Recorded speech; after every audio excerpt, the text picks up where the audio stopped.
Hey everyone. I have not made a video in a long time, and it's because a lot of shit has been going on. I moved into a trailer, so I will kind of take you through how that ended up happening because I've been living in the same condo that I shared with roommates for a year and a half now, through college.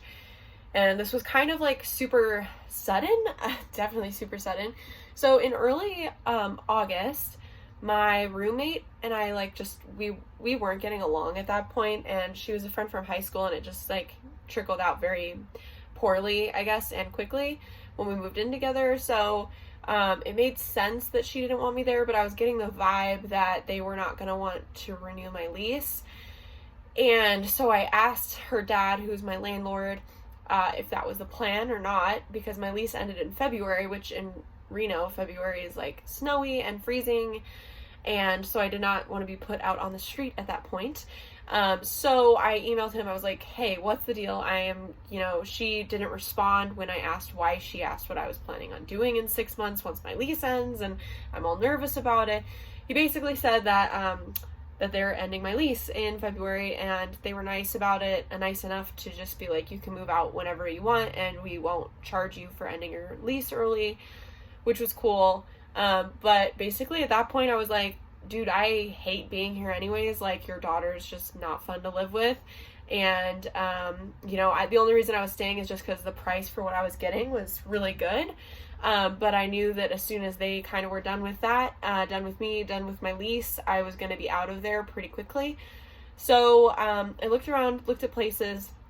My boyfriend and I weren't feeling like we were ready to move in together. It made studio apartments way more expensive, and I was just feeling overwhelmed with how expensive apartments were here, especially in a nice area, especially ones that look nice. And if I moved into a really dumpy one that I could afford, I didn't have the freedom to fix it up. I would either invest money in someone else's property, which isn't smart, or they wouldn't allow me to paint the walls or just totally change it up. So I'd been thinking about moving into a trailer. Before that, I'd been thinking about renovating one, but it seemed more of a pipe dream, and I kind of started looking into it seriously, and my family was absolutely against it, so it was really tough. And I think that if my boyfriend hadn't honestly pushed me and been it's a great idea, financially this does make the most sense, that I wouldn't have done it, because I kind of needed someone to I don't know, confirm that it was a good idea. Everything from every person I knew, every resource I had in my family was saying it was horrible because of the status idea, generationally, of living in a trailer, living in a trailer park. But just completely the best decision for me financially, no doubt. So I ended up doing it, and I looked for about 3 weeks for the best trailer deal I could find. I was definitely looking for a fixer-upper. I was looking for a travel trailer. I decided on a travel trailer primarily because an RV is a lot like a car, and it makes me nervous because, just like a travel trailer, you can fix it the inside, you can make it look great, but at the end of the day, you're going to have the maintenance on that thing that you would a normal car. And on top of that, it's attached to your house, and it's just you have to worry about the miles. You have to worry about everything about a trailer, and then also everything about buying an older car, because I was looking at stuff from around the 2000s to late 1998 to 2010. That's the range I was looking at, and a car that old, or any kind of motor vehicle that old, will have issues. So I just didn't want to deal with stuff like that. Plus I don't know anything about cars, hardly, so I just thought that wasn't a wise decision for me. Also, you tack on an extra $5,000 to $10,000 if it's an actual RV motorhome versus a travel trailer. So I was definitely more into travel trailers and fifth wheels. Ultimately, I found a really good deal about an hour away from Reno in an area that was, I don't know, less visited. So this one had been sitting on the market for a while at that point. It was also just super confusing, I don't know, as a process. It was not easy. It was really difficult. I could not find a park once I bought it. I had to worry about moving it. I don't have something to haul this, and I was planning on going to a park, so that seemed fine to me that I didn't have anything to haul this. But once I didn't have a park, it was like, okay, well, now I have to find someone to take it to the storage unit, and I have to find someone to take it to the park after the storage unit, and it was just really a mess. It's very hard. Reno is an area with a lot of trailer parks, a lot of veterans who do decide to live in trailers, and a lot of lower income families who decide to live in trailers. So it's very hard to find a spot here, especially in a really good park. The park that I was thinking would give me a spot, I turned in my application the day after I bought the trailer, and she's like, yeah, we just filled that spot yesterday. And I was just so upset. It was like one of the worst days of my life. I was like, what the hell am I gonna do? So it was just like a really bumpy, rocky process. Not fun. But I ultimately found a park right next door to the park I thought I was gonna be in. It's even cheaper. And I moved in there. I've literally only been staying here probably a week and a half now. I think I bought the trailer in the first week of September too. Yes, I did, like September 9th. And then I decided to go to a storage unit, which was also hard to find because a lot of people have travel trailers or vacation RVs. So a lot of them are in storage a lot of the time. So I was very lucky to find a storage unit that took it. It was there for about a month. And then we just kind of renovated it while we were there. And we only found out like 2 days before I was about to leave that we weren't supposed to be renovating on it. And like we lucked out because we'd gotten most of our renovations done there, or most of the ones that needed to be finished first. So I'm still very much in the process of renovating this trailer. But with like painting or anything like that, as you guys know, if you watch my channel, I have lots of pets. And also I am full-time living in this trailer. So I couldn't have anything like toxic in the air. I had to get all that stuff out of the way. So ultimately we did almost all of our painting while we were in the trailer. We did most of our reno in the trailer.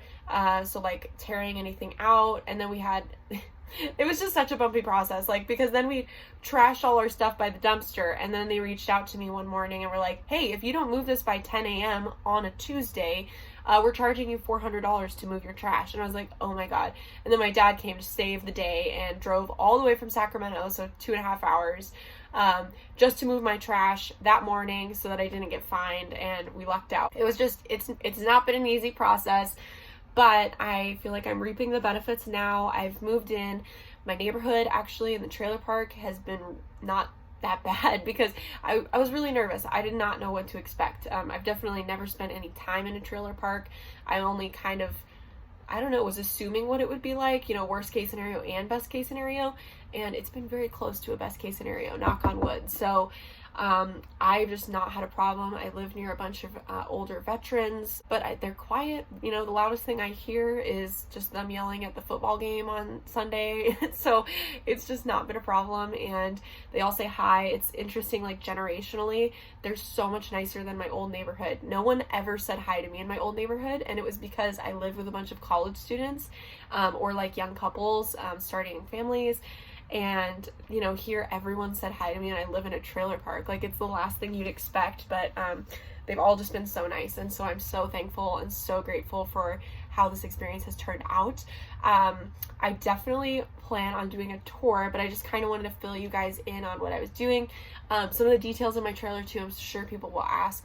It's a Jayco Eagle, 33.9 feet. So I say it's 34 feet, 2008. And I think that's all the details I need. Oh, it's 314BHDS. That's like the specific model number. It has 2 slide outs.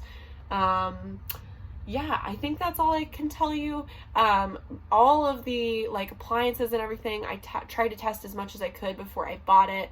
But the only thing that ended up not working is the AC. So luckily I am moving into it at the end of summer, and now it's fall. But so I don't have to worry about that so much, but next summer I'll definitely have to pay someone to do that. But so far, no like major things that have screwed up the process or the renovation, you know, process that's been too expensive. The AC does like cost a little over $1,000, especially if someone else is installing it. It can be close to $2,000. But again, that's like a year away, so I'll have a lot of time to save for that and anticipate it. But otherwise, like, everything has been good, and again, knock on wood, but it's been very good, and I am super happy that this worked out. And like I said, I got out of there really quickly. I was just like, I'm not dealing with the snow, I'm not dealing with the cold, and I'm really glad I did, because if I'd moved into this thing like even a month later, it would have been a totally different experience. Like even the first couple nights, and it's still, you know, at that point it was still like mid-September and pretty warm every day, I was freezing at night. So I can't even imagine if I'd moved in when it would be like dropped to 40 or 35 at night. I would have been so cold. So that's kind of it. I don't really think there's much else to share. I just kind of wanted to do like a life update, check in on what I am up to, which has been the trailer. So yeah, I definitely am planning on coming back with kind of like a tour video and the updates I've done so far, and like a before and after, but I just haven't gotten around to it yet. So thank you guys for watching, and be sure to like this video if you would like to see more updates on the trailer. I really hope that I'm gonna do more videos on it. It's kind of been tough. Like I even struggled making this video because I was worried, like it is an absolute mess in here, and it's because I just moved in a week ago, so all my, you know, stuff that I brought hasn't exactly found a place to go or hasn't been totally unpacked. And so I've been trying to like make videos, but again, I've just been literally so busy with renovations under the time crunch I was in to just get it done, and I didn't have, you know, time to think like, oh, I should take a video or I should take this shot for my YouTube channel. So just been super busy, been super messy in here, and I didn't feel like getting around to a tour. So that kind of summarizes that, and I plan on doing more videos and updating and taking you guys through the future renovations I do. Again, the only thing you really missed out on was painting. That alone has made a huge difference. Like, I mean, this cabinet behind me, even like the work that went into this, and I'll show you guys eventually what it looked like before, and it's just so dramatic how much of a change it has made to the appearance of the trailer, just like doing the cabinets and painting the walls white. And so yeah, but that's been what's up, and that's my little check-in, I guess. So thank you guys for watching, and I'll see you in my next video, which will hopefully be a tour. So bye guys.